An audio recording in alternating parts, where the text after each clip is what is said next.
ana mai. Wakasimba ere ana baba. Ana mai wakasimba ere.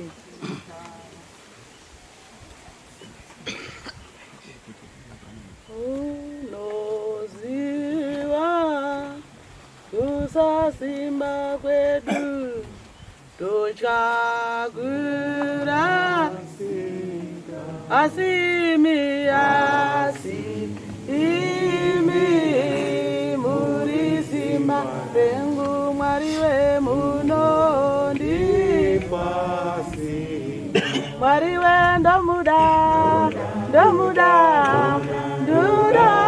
mwari muyamu wangu ndakatengwa neropa raishe mwari wenda wangu seyerei kwakauya wamwe chibvunza kuti tingapone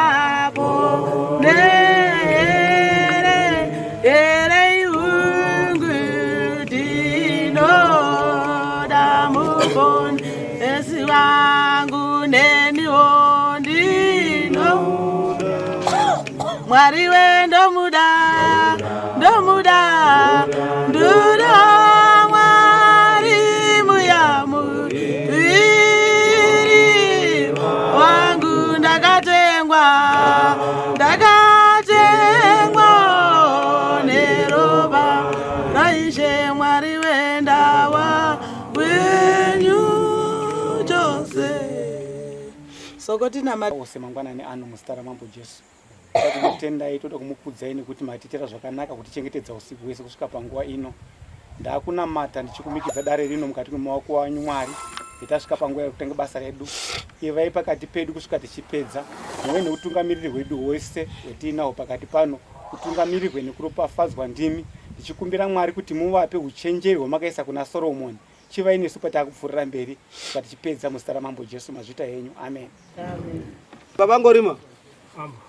Anenyi ndakadaidza. Sekundifonera kwamakaita kuya mwamwanyanya. Ende mwamurirai. Baba ari vambuya. Kotsvaka akadze. Angori maruda mari yawo.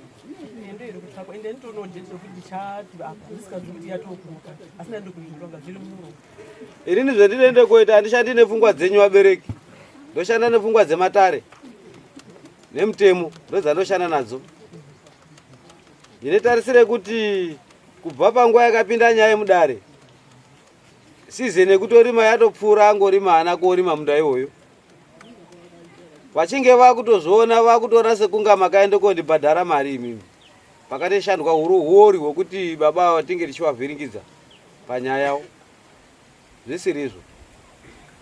Kana zviri kuramba ini ndakupa judgment yekuti wangorima ngawaenda ndora munda iwoyo. 4 months without 150. Mumba mwenyu munotari pa 4 months murudya chikafu chemari. Murudya chikafu chemari mumba mwenyu pa 4 months. Asi kuma 800. Indosvika pamari. Muri kuzviziva here kuti ndakanetsera nemurume ndikamutaura kuti mari dzese dzori kuti mari dzese dzori kwedza kovhachezha dzemagwera ako idzika regira tidzigadzise takadai. Akazwisisa. Kuzwisisa kwakati handizivi kuti wakaenda achindishora here achindiwenga here kuti wakanditenda. Asi ndakarerutsira kumba kwenyu nababa yamwana. Chiitai kuti mumpe mari yake abude mukati mwenyaya yacho. Makawakundikana. Nhasi uno mabhuku angu andina kuvhara kuno. Kana zviri kunetsa mangwana ngarisangane mberi. Nandana anonetsa. Mupe mari yake. Kubva nhasi kuenda mberi achadumona mudare munomu. Budai kunze mokwerete mari mupe mari yake. Zviperi.